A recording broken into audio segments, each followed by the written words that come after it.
a lot of theory to be applied here, but today's talk will be applied. Shubhendu will be covering a couple of his works in the area of uncertainty quantification. So I'll tell you a little bit about Shubhendu's background. Shubhendu is a researcher working in machine learning and computational and applied mathematics. He has a focus on symmetry-based learning, uncertainty quantification, reliable deployment, and ML applications in sciences as well. So he's held roles as research associate with the MIT CSAIL group for several years, where he's also part of the MIT consortium on machine learning for pharma discovery and synthesis. Between 2018 and 19, he was an institute fellow in the mathematics at the Brown University ICERM in the programs on nonlinear algebra, algebraic computer vision. Additionally, Shubhendu has also worked in the Fermi Lab on simulation-based inference and telescope automation. He earned his PhD in 2018, working at the TTIC at University of Chicago, where he worked on symmetry-based neural network and metric estimation. He also holds a master's degree specializing in CV, computer vision, and another master's working on educational analytics and graph theory. His background is from electronics engineering, and he has a diploma in wireless network design. So Shubhendu's research experience is well complemented with a lot of industry exposure. He's worked with various consulting assignments and real-world engineering. Uh, Having said all that, today's talk is very much of interest to many of us. It's in the area of LLMs. So without further ado, I'll hand it to Shubhendu for his talk. Okay, thank you so much, Rahul. Let me try to just share 1 second. Yes, it's visible. Okay, all right. All right. So thank you, Rahul, for the kind introduction and for having me. If there are any questions, as Rahul said, please interrupt. I won't be able to see any emojis or any of the chat because I'm sharing screen. So as Rahul said, this is not really going to be a theory talk. Although I do work in theory in different areas, this is more applied and talking about confidence and uncertainty quantification in LLMs. So Rahul, one request. Can you actually keep track of the time and just tell me like when we have 15 minutes left or 10 minutes left? Because I don't have a phone I'll do. nearby. Okay, all right. I'll do. So, all right. So I'm going to talk about, going to start talking about the notion of uncertainty in language models, at least a couple of notions. I'll talk about two papers. And then at the end, if there's time, I'll try to review some recent work by other groups and also some other work that I have been involved in this space. So the two papers I'm going to talk about are basically with Zhen Lin, who just graduated from his PhD at the UIUC. So I've actually known Zhen for about 8 years, 9 years actually, and we've written about a dozen papers in different areas. And this was actually our last project together. And Jimeng, who was Zhen's advisor. Okay.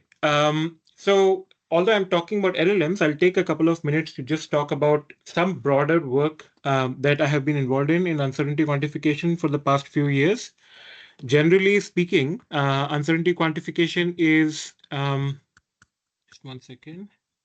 Okay, so generally speaking, uncertainty quantification is a very big area. Like, it involves a lot of these Bayesian neural networks, methods like Monte Carlo dropout, Gaussian processes, right? And a lot of this work, deals with different aspects. And so it's not just specific to neural networks. Sorry, just 1 second. I can't. Okay, all right. Now, within uncertainty quantification, within this very broad umbrella, you actually have a strict subset, which is called as distribution-free uncertainty quantification, which is mostly, the stuff that I have focused on. In this case, you are, interested in doing uncertainty quantification for the case where you don't want to make any distributional assumptions about the data, and you don't want to make assumptions about the model. So it's a black box setup. So it's like black box statistics and black box UQ. Now, in this, we have worked on, model calibration, more specifically calibration, like full calibration. When people talk about calibration generally in machine learning, they're talking of something called as confidence calibration, where you're only trying to calibrate for the top class accuracy, top class probability. But for example, in many applications such as differential diagnosis, where you just don't need the first output, but you also need the others to actually quantify Where does the patient stand with respect to, are there other comorbidities? What is the probability for those? So that, problem is called as full calibration, which is something that we did in 23. I've also worked on conformal prediction with Zen and Jimeng in different setups, but mostly focusing on time series applications in healthcare.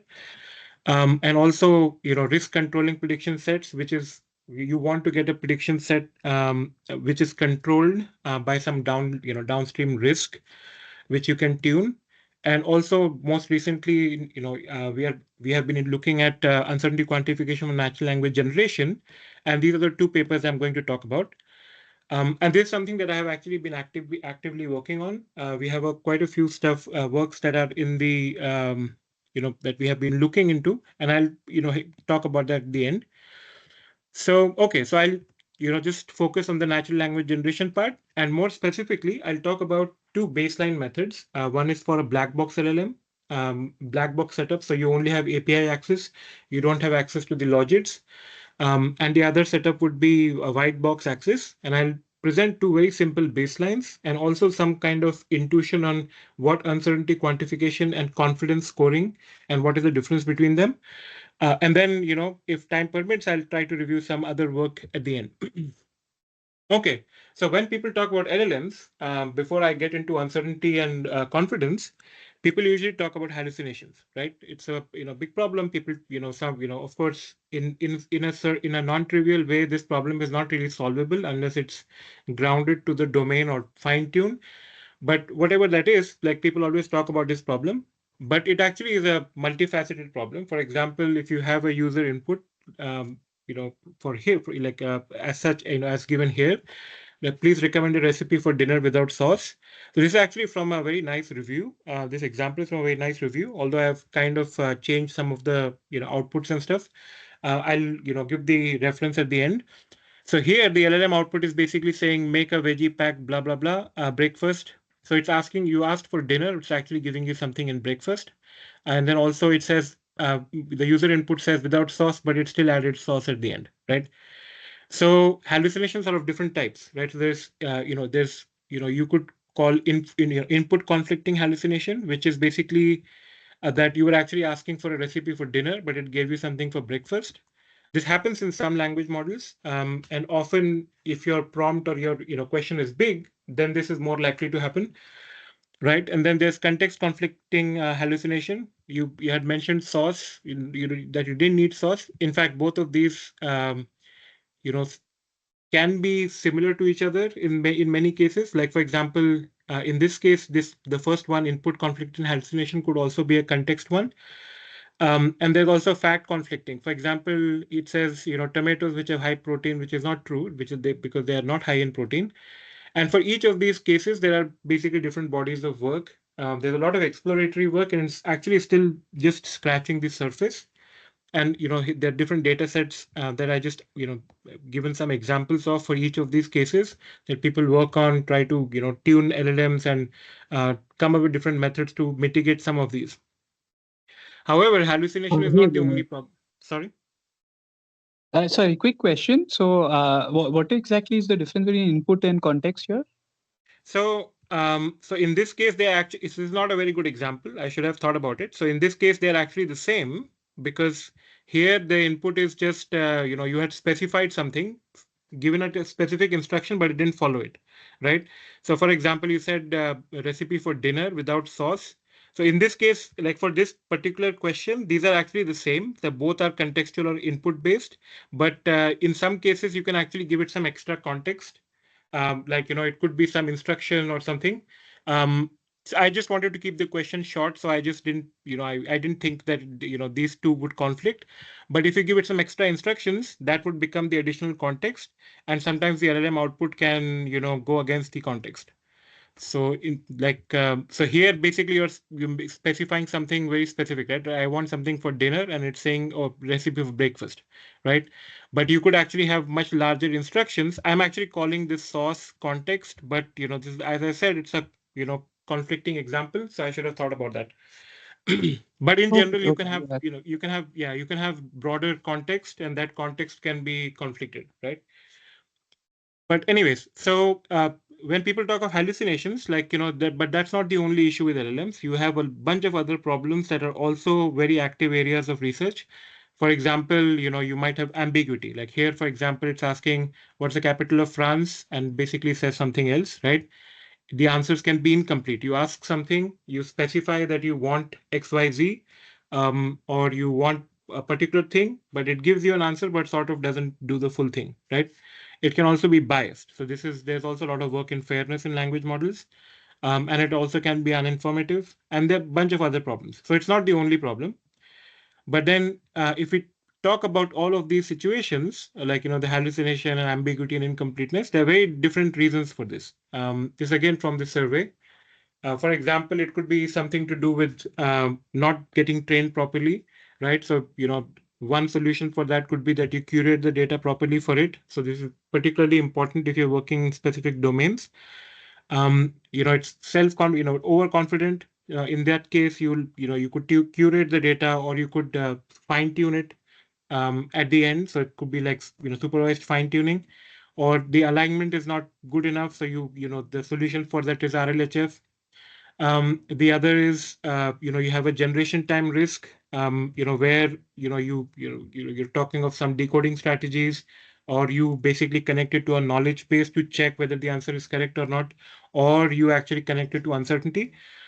Although I actually am only listing uncertainty in the generation time risk, you could actually use uncertainty in all of these contexts in different ways. But I'm only going to focus when you have a language model, it's generating something. So it's natural language generation. And you basically want to be able to exploit the uncertainty to basically filter the output, or get some sort of not certification, but some kind of confidence measure on the output. Okay, so I've talked about language models. I've tried to motivate it by hallucinations and stuff. Now let's get to uncertainty. As I had mentioned in the beginning, I'll talk about two setups. I'll talk about uncertainty estimation in the black box setup. I'll motivate the problem. I'll give a very simple method for it, and then I'll come to the white box setup, and then we'll see some comparison between them. Now uncertainty estimation. Okay, so for example, now in this case, first question would be, what is actually uncertainty, right? So here's a very simple idea, which actually also has was done, also done by a group at Oxford, by Arinkal's group. I think the first author was Kuhn, which also had a very, sort of similar idea. So the idea here basically is, you could think of uncertainty as follows. Again, as I said, we are talking of a black box setting. You could fix the LLM, and given a fixed input, let's say the output, the LLM generates some response. So basically, fixed on this, you get some response. And as I said, we want to talk about uncertainty and confidence. But before that, what does it mean? So I'll try to motivate it by this example. So let's say you have a input, which is basically, the question, which is, why was the plague that struck Athens so devastating, right? And these are some responses. These look completely random, but they're actually generated from a very simple LLM. So it says, there's no cure, a large flock of birds. It was so short and cost so much, blah, blah, blah. And it happened as the farming season began, something like that. Okay. Now, in this case, what does it mean? What does uncertainty in the LLM mean? So one way that you could think about it is that you have an input, you have a output distribution, which basically I'm going to write it as UX. And you can quantify uncertainty by trying to measure, or try to see the dispersion. Just one second. Give me one second. Okay. Okay. In this, so okay, so the one way that you can measure. Sorry, I got distracted because my laptop got stuck. Okay, so one way that you could measure uncertainty is that you could measure the dispersion. But what do I mean by dispersion? One way of measuring dispersion could be that you measure something like the semantic dispersion. Now, what do I mean by that? I'll illustrate this by an example. For example, if you take this question, each answer here actually has a different meaning. The same question, you're just passing it to the LLM, and each time it has generated a different response, right? And each of them has a different meaning, right? Now, that is what I meant by, mean by semantics. I'll come to that in a while. Now, if you take this other question, how was it traveling then? You see all of the answers, even though they are worded differently, are basically meaning the same thing. So in this case, we can say that this for this question, the LLM has low uncertainty. For this question, the LLM has high uncertainty. Of course, the temperature here is not set to 0.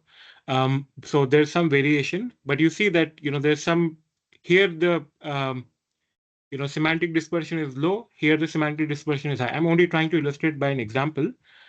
Now, so any questions on Hey, this? quick question. Yeah. Mhm. The question that I had was, interestingly, you have not said u of s comma x. Mhm. So for you, uncertainty is just a function of the input itself. That's right. So if you have an LLM, I see. you take the question and then you are only talking about the uncertainty on the input. That's right. And the dispersion over the set of outputs is what you want to measure. Okay. That's right. Okay. Um, so one second. Okay. And this is to be distinguished from what we call confidence. And usually in the literature, these two notions are actually conflated, or they're sort of deemed as antonyms, or sometimes used interchangeably. But we think that it's useful to actually distinguish them. So uncertainty was only on the fixed input. It was not dependent on the output. But you could sometimes ask something like, for this question, if suppose the LLM gave this answer, what is the confidence for this particular answer? So it depends on both. Okay, so it should um, so basically depends on both, like the input and the answer. And this should actually, the confidence that you some confidence measures you get, it should actually correlate to the p correct, which is perceived by the model itself. As it usually happens that when you actually ask LLM a question, it gives an answer. You can sometimes ask the LLM itself, right? So what do you think about this? And the LLM gives you something. It can't really give you a probability, but you could. I'll talk about how you can actually convert asking the LLM into a valid measure. Okay, so it should basically correlate to something like this. Okay, that you have a question, you have an answer, and then you basically, if you were to ask the LLM itself, LLM says something. We want to be able to say something, or design a confidence metric that sort of correlates to that score. Now, for example, now in this case, you could say that that this is high confidence, this is low confidence. We'll look at some more examples of this later. Okay, but okay, so I hope at least at a very high level, I was able to convey the idea of what I mean by uncertainty and what I mean by confidence. For uncertainty, you're talking about for a fixed input, what is the dispersion in the output in the semantic space. And for confidence, we have a fixed input and a fixed output. And we basically want to be able to say, for this question, for this output, for this query, for this particular output, how confident is the LLM? Okay. So now I'll actually define or describe some very simple baselines for quantifying Sorry, both the answer. quick question. Mhm. So are they related or are they orthogonal? Like, could you have high confidence on low uncertainties, for example? Um, so so confidence is for a particular output, right? So in that case, they're actually sort of unrelated the way we define it. So because when you're talking of uncertainty, there's only the query, right? And you get a measure for the query. For this question, is the LLM uncertain or not? For Exactly. confidence, we are saying that there's a fixed output and there's a fixed question. How confident is the LLM for this question? For this Right, answer, right. sorry. So they should be orthogonal, like, in a sense that Yeah, they are independent. that's right. Okay, so here's a very simple method, which is, as I mentioned, is tries to measure the semantic dispersion. I'll just describe the method, and hopefully that would be motivating by itself. But basically, it goes as follows. So let's say you want to quantify the uncertainty for the LLM. What you would do is you take you fix your question. You ask you have a particular query. For that query, now let's say you sample the LLM multiple times. Let's say you sample it m times, so you get m answers. Okay. So, this is actually a drawback of this metric or measure that I'm going to describe. It's a very simple measure that you have to sample the multiple times. Okay. Now, for each of these responses, for every pair, you calculate the similarity. So you get a m by m matrix of responses, which is the similarity matrix. I'll tell you how to compute these. And using this similarity matrix, you then compute the uncertainty or the confidence. Okay, now this might seem very high level, very vague. So I'll just try to put in some stuff here. So note that there are only three objects here, right? So there's a similarity matrix, and then there's the uncertainty measure that I have to define, and the confidence measure that I have to define, right? So first is how do you actually define a similarity? Because these are responses, right? These are um, your fixed question. You have m different responses, and now you want to compute similarity. Now, how do you do it? Now, there are different ways of doing this. You could use something like lexical similarity, but that's kind of problematic. It doesn't understand the semantics. If your answers of different length, it could be misleading. A more attractive way of measuring similarity between responses is semantic. So, for example, you could use something like a natural language inference model, like a Deberta sort of model. What such a model at a high level does, it takes two text, two sentences, and it will return a probability vector which is three-dimensional. And this basically measures entailment, whether it's true given the premise, whether it's unrelated, or whether it's contradiction, right? Whether it's false given the premise. So you basically get these three probabilities. You could use any of you could use it the entailment or one minus contradiction, but let us say we just use the entailment probability as a measure for similarity, right? Because you could basically say something like, if I have these two sentences, um, do they does this entail the other, right? So you get some probability is a good measure of similarity. So we could use something like this. So for example, if you have m responses for every pair, we can basically pass it through this natural language inference model and get an entailment probability, which is a good measure of similarity. Okay. One could, so any questions on this, or like any, if somebody doesn't agree or has some other thoughts?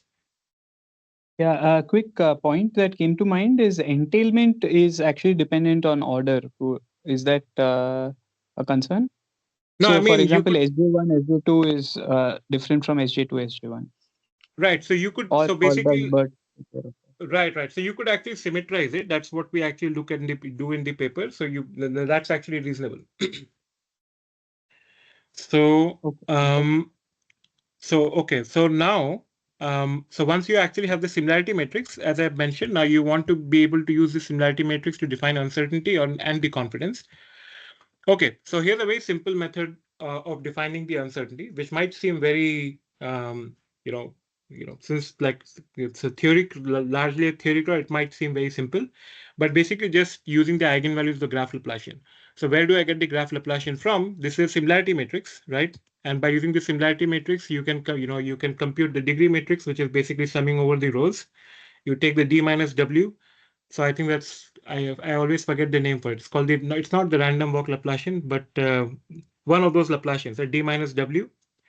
So you have the Laplacian matrix, right? And if you just take the eigenvalues and sum over, you take the sum like this, this is actually a very good measure of uncertainty. So why is it a good measure of uncertainty? Because it's actually able to measure, or is a good measure, or let's say a proxy for the number of clusters.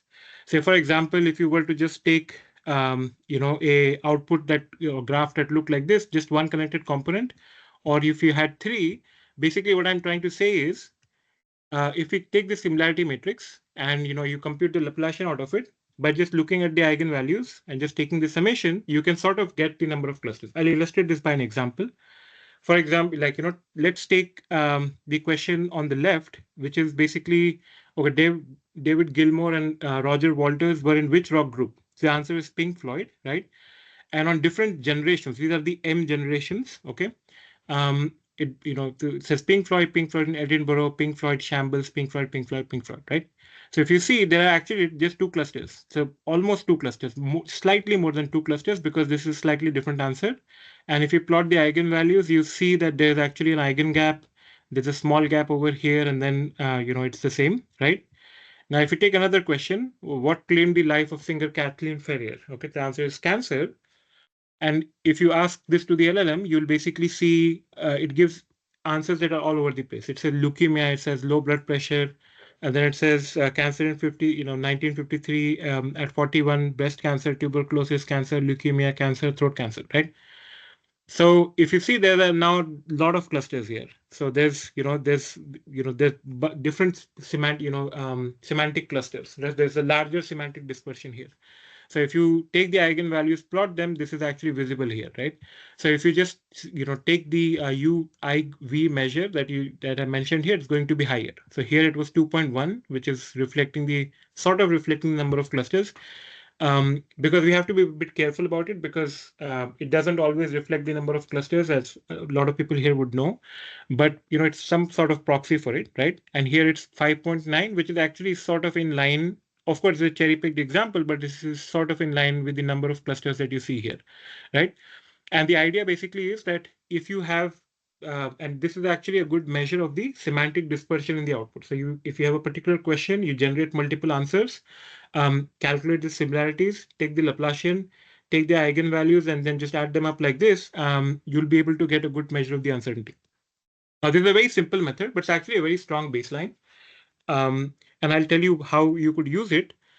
So far, I've only talked about the U. Let me go back to the old slide. So I've talked about, you take M generations, you compute a similarity matrix, you compute the uncertainty, and you compute the confidence, right? So now I have to describe at least something for confidence.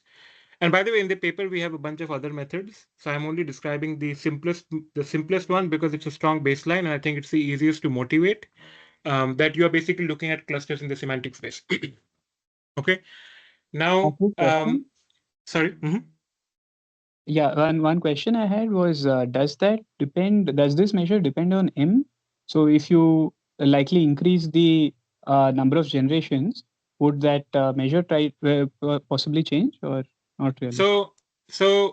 Not really if you generate if you make a lot of generations, right? But when M is very small, like 3, I think generally we observe that more than 5 or 5 are usually good enough. But more than that, it doesn't make a very big difference. But if it's very small, like 2 or 3, then like, of course, like if it's just 3, then it doesn't, it's actually not very useful.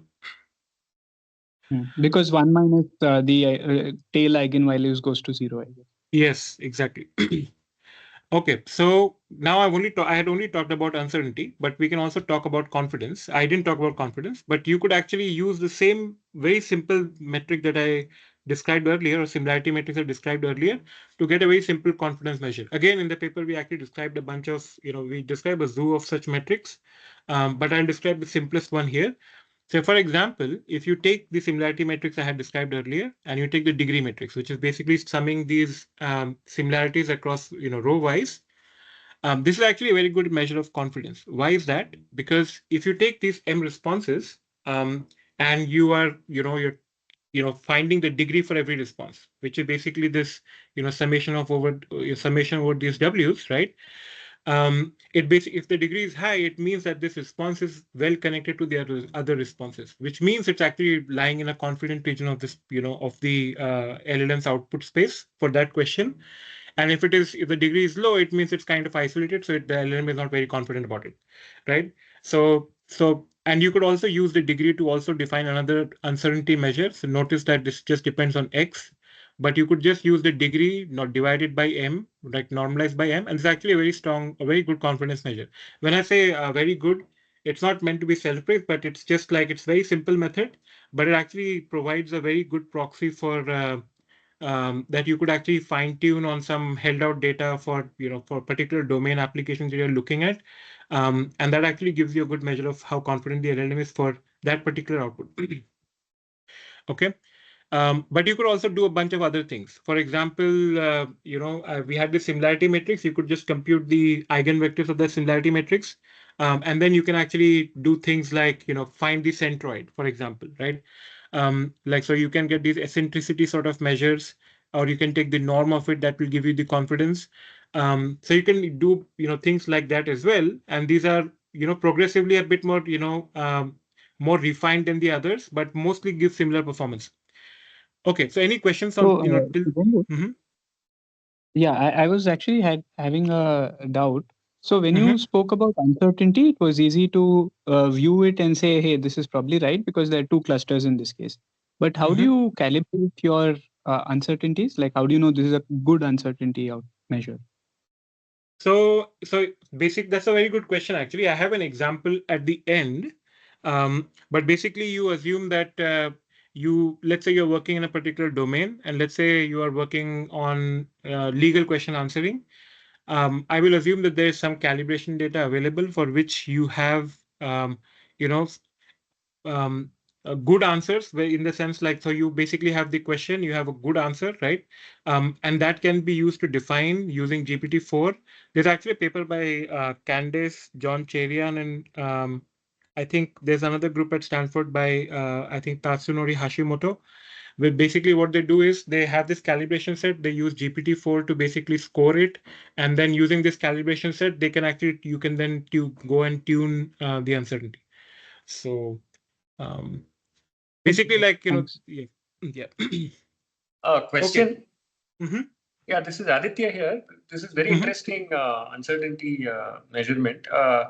So, in some sense, using the W matrix, in some sense, is trying to indicate some kind of metric in the space of strings, right?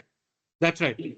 So I mean, if you're deriving the W matrix, one of the ways it's said is to use a model itself, right, to measure some things and give you a score, right? Right. For Wij. So to what extent in practice do you see that the actual W scoring with the model actually sort of like metric like? Is it expected to be like a metric? That's a good question. I think at least in the case of the cases that we looked at, it is expected to be a metric because these are simple Q&A type questions, right? So basically, this entailment probability that I was talking about is usually well defined, so you don't get a lot of zeros, or you don't get like don't get arbitrary responses there. So I think in the cases that we looked at, it would be expected to be a metric, but in general, I'm not sure, and I think it's a very good question. However, I should mention that the model that actually uses this is a much simpler model, right? And is trained separately on pairs. And if that model is well trained, you would expect that you'll get something reasonable. Okay, thanks. I hope I answered the question. Okay, so all right. Okay, so now, like I described, two very simple metrics. As I mentioned in the paper, there are a bunch of others as well, but I just wanted to give a high-level idea of this. Now, in the experiments, like generally, I'll talk about, I think we are running out of time, but I'll just talk about some I'll be using like the accuracy rejection curves, which is sort of like the AUROC, but not exactly, because here you actually have the rejection rate on the x-axis. So if you reject more, if they're underconfident, then what is the accuracy? Basically, and these are the different methods. So num set is basically the number of semantic sets. This is actually a baseline from, as I was talking about, like from the Oxford group. And these are some of the methods that I talked about. And this is semantic entropy. This is p-true is basically literally asking the LLM itself. This is on one data set. I actually didn't label which data set it is, but you see generally like, the ARC curves are better for these three measures. If you ask the LLM itself, it's actually much lower. Okay. And on a bunch of data sets and bunch of, different language models, like, I'm, showing it for four models here. You see generally the accuracies that you get. Now, what kind of setup is here? You basically have a Q&A type setup. You have the uncertainty measure. You select a threshold on some calibration set, and then using that threshold, you basically try to say that whether this question should be answered or rejected, right? And based on that, then you actually get what the accuracy is going to be. And generally, you see that you get a steady improvement across all language models across different data sets over the other baselines. And if you were to just compare to the simplest method, that if you just ask the LLM, it's actually much lower. So there's a significant boost as compared to that.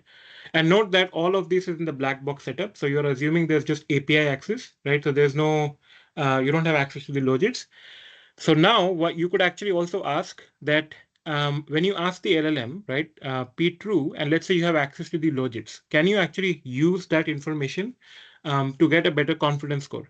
So that is what I'm going to talk about next. And here, this is just the same experiments, but now using the confidence measures instead of the uncertainty measures. Okay, so as I said, now let's say if you ask the LLM, okay, and you have access to the logit, so it's not a black box setup anymore, so it's a white box setup. So the question would be like, can you actually improve with white box access? So surprisingly, and this actually we stumbled across, this is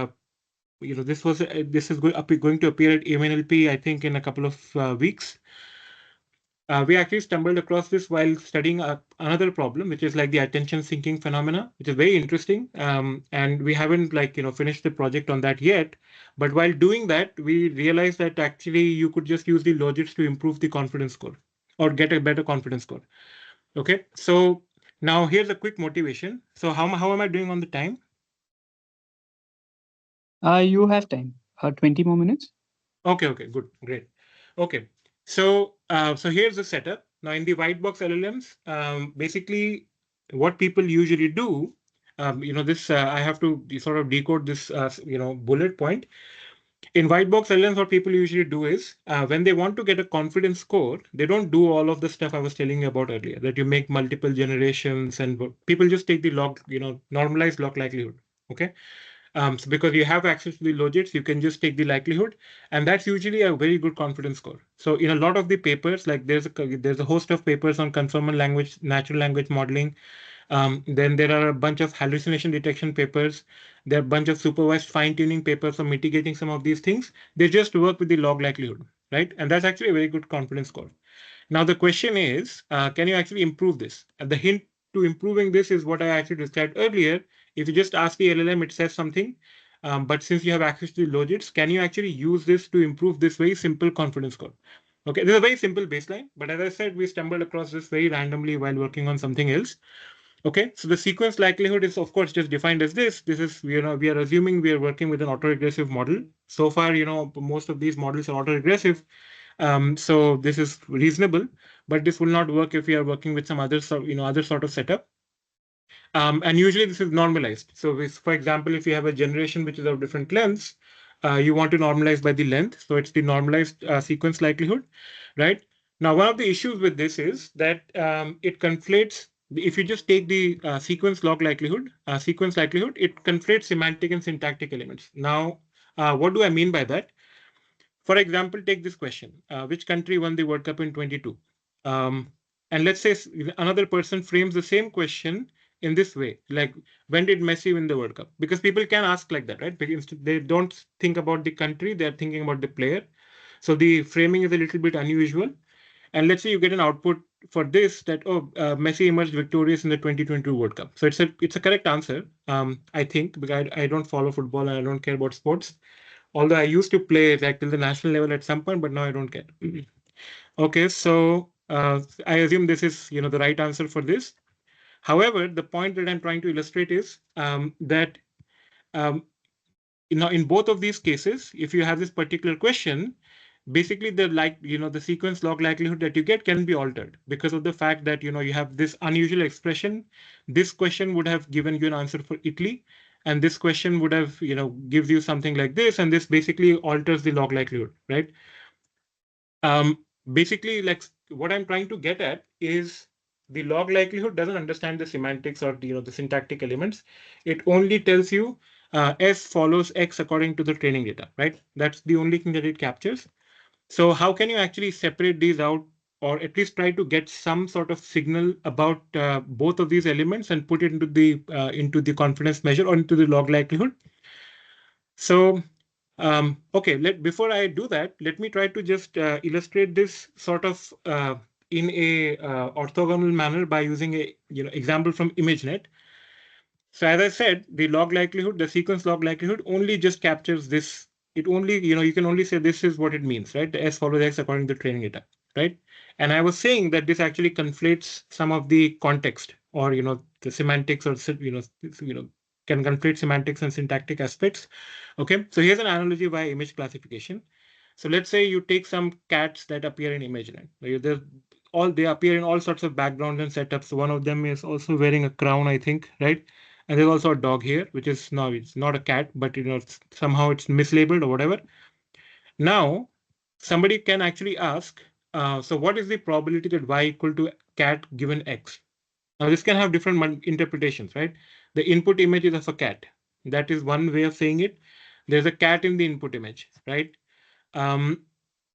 These are different things because you can just simply have a cat, or you can have a bunch of other things like there's a forest, or there are a bunch of other dogs. There's a sofa set and there's a cat sitting there. So these are not the same thing, right? Or specifically, you could just say that the image should be labeled as cat by the ImageNet statistics, right? Now, this is what I'm trying to get at, that the sequence log likelihood only captures a particular aspect, right? And it doesn't really understand the context. Okay, so here's another example. So let's say if you ask the question, so what did Neil Armstrong do on July 20th, 1969? So basically it says, Armstrong and Aldrin landed on the moon for the first time in human history, right? Now, if you ask the question, like, whether A correctly answers the question is minimally influenced by the redundant mention of Buzz Aldrin, right? So it should not be basically this part. When you're trying to score the confidence of this answer, you should basically disregard this extra random thing, right? Because it's not asked in the question. So that's the sort of thing I'm trying to get at, right? Basically, at a high level, what I'm trying to say is, sorry. Yeah, quick question. Is it possible to separate the semantic from syntactic part? I Like, mean, are there not labels that can do it? I mean, not Models or exactly. I mean, I mean, I'm pretty sure, like, there can be sophisticated ways of doing it, but I'm going to say that you could just do it by a prompt and just, I'll just give you a very simple method of at least injecting some information about this. Okay. So, okay. And so what I'm basically trying to say is, like in the past 5 or 10 minutes, is that the confidence of the response depends on some particular context, right? And this particular context might be expressible in the question or a prompt, right? So here, this is the question, this is the answer. For this answer, now you can actually ask the LLM, what do you think about this question? What do you think about this answer? The LLM gives you something, right? And when you look at the logits of the LLM, that can actually give you some information about this context. So what do I mean by this? Is the following. As I said, you basically ask the question, you get the answer, and then you write a attention eliciting prompt, as we call it. Like basically just ask the LLM, what do you think about this? The LLM gives you something, right? But now you actually ignore the LLM's answer completely, but just look at its logits, right? And more specifically, as I will describe at the end, like you look at the attention heads, not all of them, some of them. I'll just describe. I'll just describe like which ones. And just using those attention weights, you can actually get, that the LLM is able to focus based on your asking the question and also, asking it to verify it. It's able to put attention on the actually valid points or actually relevant points of the answer, and you can use that to reweigh the log likelihood. So this is basically what I'm talking about, like contextual sequence likelihood. Okay. So for instance, here what I'm describing is, so there are 3 questions here. When did Neil Armstrong land on the moon? Who landed on the moon with Neil Armstrong? What did Neil Armstrong and Buzz Aldrin do? Now, these are 3 different questions. And if you put it in the setup that I was describing earlier, you ask the LLM and then disregard the answer, look at the logits and so on, you see that most of the attention is actually concentrated on, for the first question is concentrated over here. For the second question, most of the attention is concentrated over here and it disregards the rest. And for the third question, it's concentrated over here, right?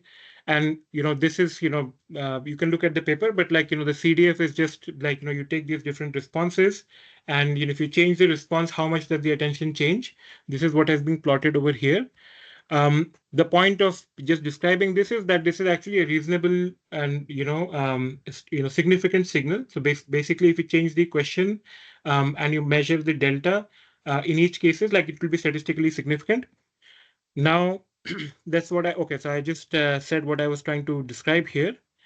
Now, basically, the whole idea is that as I have talked about talked a bunch of things, but basically, simple idea is as follows: you ask the LLM a question, you have white box access, then you put a attention eliciting prompt, which is basically just asking the LLM whether the answer is correct or not. Then you disregard the LLM's answer, and then you look at its attention heads, and the attention heads, you extract those and then use that to reweigh the likelihood. Basically, that's the confidence measure. So instead of using the sequence likelihood, you use this contextual likelihood. And generally, you see that it basically gives you a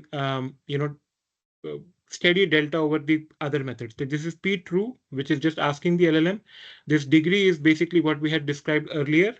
right? So this is actually calculated by generating M responses. So it's actually not very useful in the sense that you can actually compute this CSL without multiple samplings. But for calculating this degree that I had described earlier, you need to calculate multiple samples. But you see, it's there's actually like a reasonable delta across these methods. And this SL is I think what I was talking about here. So this is actually semantic sets, I think. So not exactly, this is a sequence likelihood, sorry. I was saying semantic sets. This is the sequence likelihood. And so as compared to the sequence likelihood, the improvement might not seem very significant, but when you actually have some held out data for a particular domain, you can tune the CSL and then actually the delta becomes much larger. And the CSL next is basically another baseline that we used in the paper, which is basically that you don't ask the LLM itself, that you don't ask whether this is correct or not. What you do is when you ask the question, you just basically just use the one for example, if you ask the LLM a question, it gives an answer. You just use the attention heads directly, because when the hypothesis is that when the LLM tries to answer, it basically tries to attend based on the question, so you don't need a separate prompt. So this is CSL next, so you don't need to tailor a separate prompt, and generally it's similar. Okay, and like we evaluated again, this is AUROC because you take the confidence measure. Sorry, this should be temperature. You take the confidence measure and then filter out the outputs and then see what is the accuracy. And then generally, as I said, the same trend you see as compared to the degree measure that I had defined earlier. You get a steady improvement as compared to the sequence likelihood. You also get a reasonable improvement across different methods, different LLMs and different data sets. Okay, this is, I think we can just skip. Sorry, go ahead. Yeah, so quick question just to understand the method. First, you use your attention eliciting prompt. You find out the subsets of data that are important. Then you go back to the original generation and see and sum over the sequence likelihood over this specific part that you filtered out. Is that right? Basically, instead of filtered out, it's easier than that. So basically, you take the attention eliciting prompt, then you look at the attention heads of the LLM. Okay, and then from there, you don't use all of the attention heads. I'll tell you which ones to use. Or you basically use 10, or like you don't use all of them. So if you just use the one attention head, or you average over all of them, that's actually worse than using something like 10 or 20. So you look at the attention heads, and those attention weights now are used to reweigh the likelihood. That's it. So you don't actually do the filter. You don't have to go to the text and do the filter. I see. So you use some sort of importance weighting over the sequence likelihoods. Exactly. So, yeah, and this, by the way, sort of answers the question that you were asking earlier, right? So you were saying that how does this separate the syntax or semantics or whatever? So it's not really doing that in a very maybe satisfactory way, but you are basically trusting that the LLM is able to concentrate based on the question on the correct part of the answer, right? And that attention weights can actually be used to improve the log likelihood. And this likelihood measure, as I said, is used all over the place as the confidence score. So you can improve it by this very simple method. Okay, so question. Yeah, so this relies on this attention eliciting prompt that you designed, right? So I'm just curious to know how sensitive or robust are these LLMs to the actual prompts used here? Sort of like if you change the attention eliciting prompt, will things change, or is there some implicit assumption that things are robust under the attention eliciting? I mean, that's a good question. However, I should mention one thing, that we also have this extra thing here, CSL next, right? This doesn't use the attention eliciting prompt. What this does is, once you ask a question, you get an answer. Based on that answer, just go back and look at the attention weights of the LLM. The hypothesis being that when the LLM is trying to answer the question, it's basically attending to the right part of the question. So this doesn't use any prompt. But in this case, yes, it would be very sensitive to prompts. And the positive side of that is you can actually design custom prompts for particular domains to make sure that the LLM focuses on particular things that you care about. So there's a flip side to it, there's a positive side to it as well. But generally, what we had observed was that it's not very sensitive to it. But then like our evaluation was mostly on Q&A. The reason being that it's just easier to evaluate. We didn't evaluate on long form because we didn't really know how to put together like, these accuracy tables, for example. So I hope I answered your question. Yeah, thanks. Okay. I had one more question. Maybe we have about 10 minutes left. So the question was, typically your attention mass drive attention to the sequence so far. But what you actually want is from the question, you want to drive attention forward to parts of answer, which is That's why right. if you're imposing, so you need bidirectional models, is it? No, because you are basically, since it's a autoregressive model, right? You can basically, like I was saying, like basically you start from the last token of the attention eliciting prompt and then you go up to n. That's it. I see, So I you see. don't need. That's why the attention eliciting prompt is sort of imposing a structure such that it goes back and sees both the question and answer at the same time. That's right. Got it. Okay, so actually, yeah, this is semantic entropy. As I mentioned, this is actually a baseline, which is from a group from Oxford, which was proposed as I think about a year ago. And generally, if you just use the CSL with semantic entropy itself, you get a small boost on the semantic entropy. Okay, semantic entropy is basically just this. Like if this is the output given X, basically it's just measuring this, basically a measure of dispersion as well. Okay. So I think I can skip all this. This is just saying that if you just compute, if you compare the different methods, like the one where you're using the prompt and one that I just outlined as CSL next, which doesn't use the prompt, basically the output is more or less similar. Okay. And there are also some ablations, like one would wonder, like what attention heads do you use? For example, in some you would have 1024 attention heads. So generally what we observed that if you actually averaged over all of the attention heads, it's not very good. If you just take one or few of them, that's not very good. So take about a dozen or 20, and that's usually reasonable. So you don't have to actually do validation, cross validation or anything. Just take 20 of the attention heads. If you average over them, and you're going to be generally better than averaging all or just taking one. Okay, so all right. So now coming back to what I described in the beginning, uncertainty estimation doesn't really solve the problem of hallucination because LLMs are sort of disembodied. They only contain knowledge that they have been trained on. Hallucination is mostly not mostly, like at least some aspect of it deals with factuality, which is outside the LLMs. So, however, uncertainty estimation can be used to mitigate hallucination if you have some data for a particular domain that you want to work on. So you can tune the LLM, right? Using some uncertainty of confidence measure. Okay. So now I'll just, in this slide, I'll just describe like some work that we have been looking at for the past few months. So first is, as I said, like, how do you do all of this for long text? There's actually some work that has started coming out on this, like in the past couple of months. All of the stuff that I talked about, that actually works very well for Q&A type things, right? But how do you actually evaluate in long text is the problem. You can actually also do what I described for long text, where you go sentence by sentence, and then you score every sentence and stuff like that.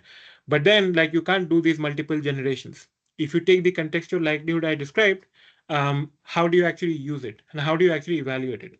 So this is something that we have been looking at. Then the other thing also is how do you actually express uncertainty? Like all the measures that I just described, they don't really have any um, meaning in the sense like you could have a confidence of 6 or confidence of 1. So it's not really well scaled. But in many cases, you actually want that confidence measure to translate to something in natural language which is easy to communicate. So how do you actually go about doing that? And the last thing that I'm actually very interested in these days is how do you use conformal prediction methods to learn to abstain rather than assuming that a correct generation exists. So there's actually some work on this that has started appearing recently. They're from the group of Emmanuel Candes, and there's also, as I have mentioned, I think Hashimoto from Stanford. Um, but this is very recent, so I don't know if I actually have more time. But I had some, some more slides reviewing a bunch of other areas in confidence and uncertainty estimation. But I think I can skip that because it might be too too much random stuff. So I think I can skip this. I'll skip over here. So yeah, maybe you have 5 more minutes in case you want to go over that. Okay, I mean, so I wanted to use these slides. So I just skipped a bunch of things before this. I wanted to use these slides to also sort of mention that. So what I have described so far are very simple confidence and uncertainty measures, right? And there are a bunch of other measures, related measures that we also described. And now this is a very active area of work where people try to come up with confidence measures specific to long context or specific to particular domains. And then people also try to fine tune it. For example, this is the paper where they have some confidence measure on top. Then there's actually a held out data set. And then they try to basically fine tune it by using something like LoRa. So low rank adaptation. And then they fine tune it, right? But this assumes that you're working in a domain where you actually have some gold standard calibration data set and so on and so forth. So there's a lot of work on this, but there's also a lot of work now on using conformal prediction to natural language generation. So, just to outline what the idea of conformal prediction is, because I assume most, not everybody would be familiar with it. But basically, the idea in conformal prediction, it's not used for natural language generation in general. It's used for classification and regression settings. It's also used in some other setups, but mostly for classification and regression. The idea in conformal prediction is basically the following. Let's say if you have some test point, xn plus 1, you want to basically construct a valid, I'll describe what valid means, prediction set or interval for a given test data x, so basically so you have a input point x1, you get a out, it has the label yn plus 1. You basically want to construct a prediction interval or set for it, which contains it with high probability. This is basically what is called validity, right? And by the way, the validity that I have described here is marginal. So basically it's over the samples, right? So it's not conditional. So it's not conditioned on xi, right? Okay, the simplest example that is used in the conformal prediction literature is called split conformal. And you could use this in the deep learning setup as well. Basically, one way of doing that could be as follows. Let us say you have a deep neural network which is trained on something. So you have, let's say, image classification task or a regression task. Okay. What you first do is you fix a non-conformity score. Non-conformity score is basically just measuring, so let's say you make a prediction on some point x, what is the actual label, some measure of discrepancy between them. So here it is just the mean absolute difference, just the residual, right? Now, the idea basically is in conformal prediction is simply the following. You train your machine learning model on some training set, okay? Let me see if I have described, okay. So you train your machine learning model on some training set. You keep aside another data set, which is the calibration set, okay, on which you have the labels. You use your machine learning model, use your trained machine learning model on the calibration set, so you get the predictions. On these predictions, you compute these residuals, right? So you get a bunch of residuals from the calibration set, right? Then for a new test point, what you do is you look at the residuals on the calibration set, which are actually ranked by increasing order, decreasing order, okay?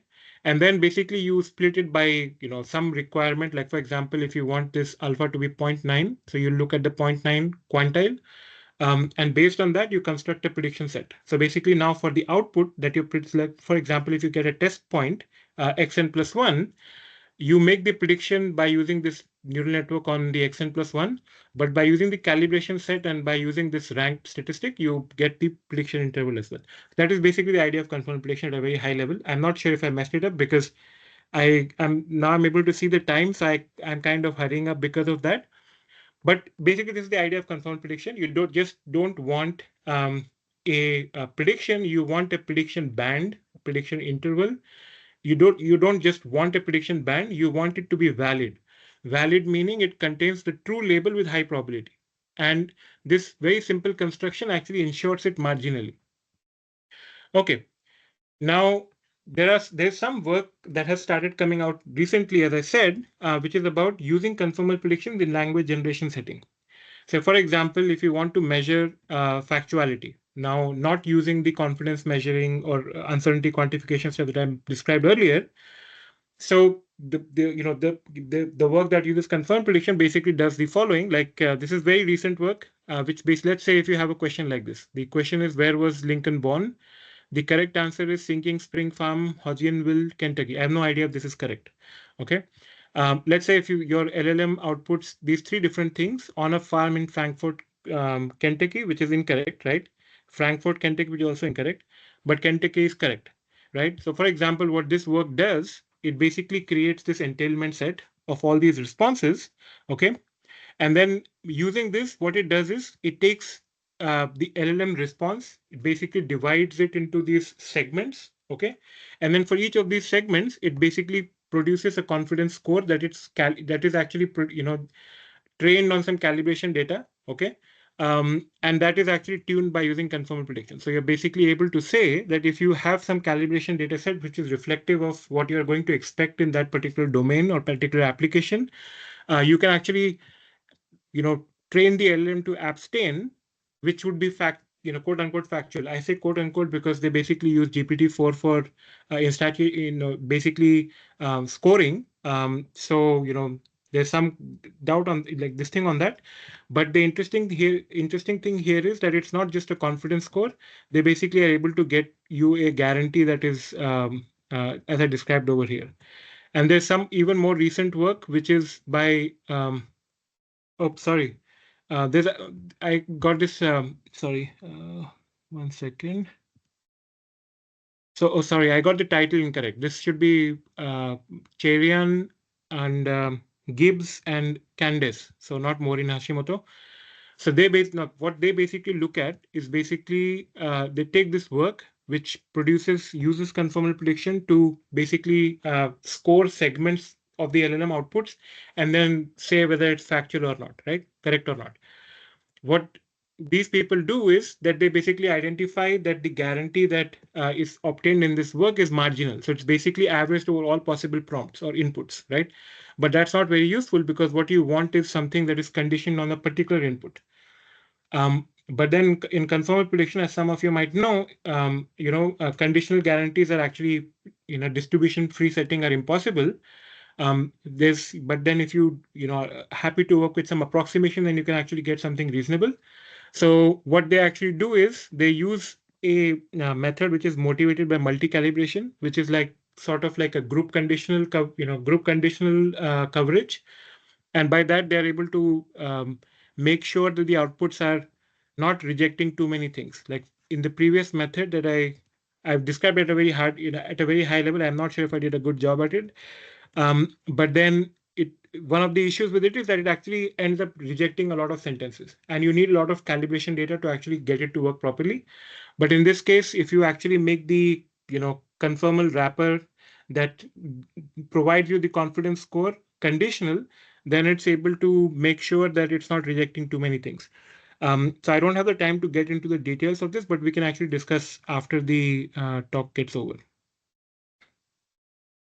Okay, I think I'm done with my presentation. Thanks so much, Shubhendu. Wonderful talk. I'm sure like all of us learned a lot about uncertainty, and at least I used to mix up uncertainty and confidence. So that was clarified. So thanks a lot.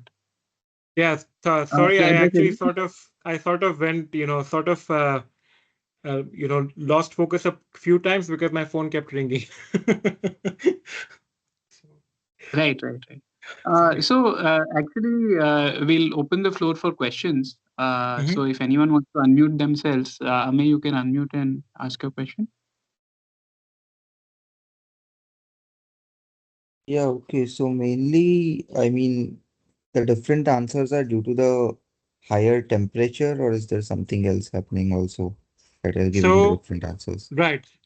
So for the first method, like this one, like the one that I was talking about here, the black box one, that actually requires a non-zero temperature.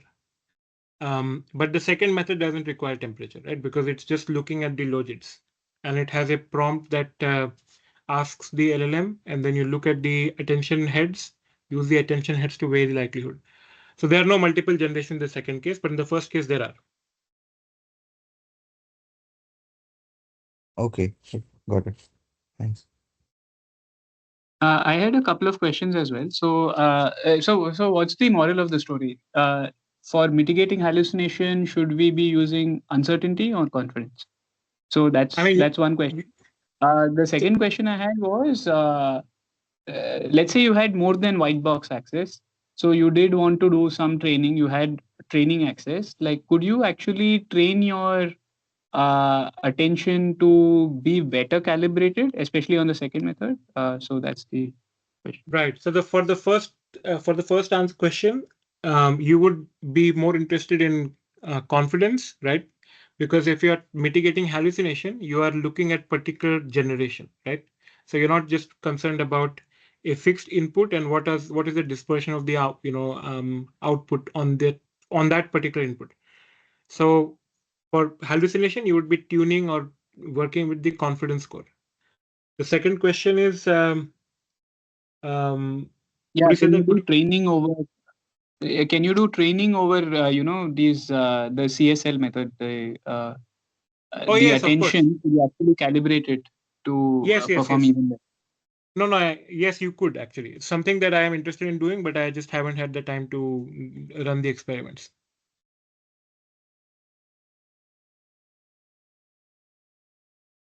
But yeah, you could. I mean, I don't have results for it, but you could do it.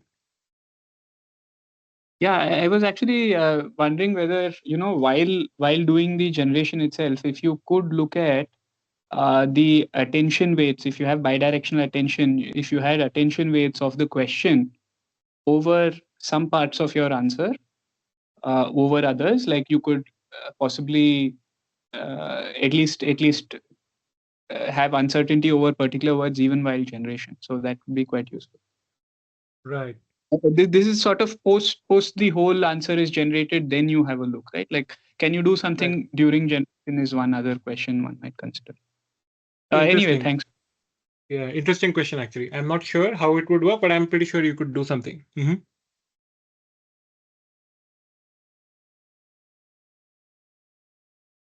If there's no more question, I'll stop recording, and then maybe we can have more informal discussions if anybody has more questions.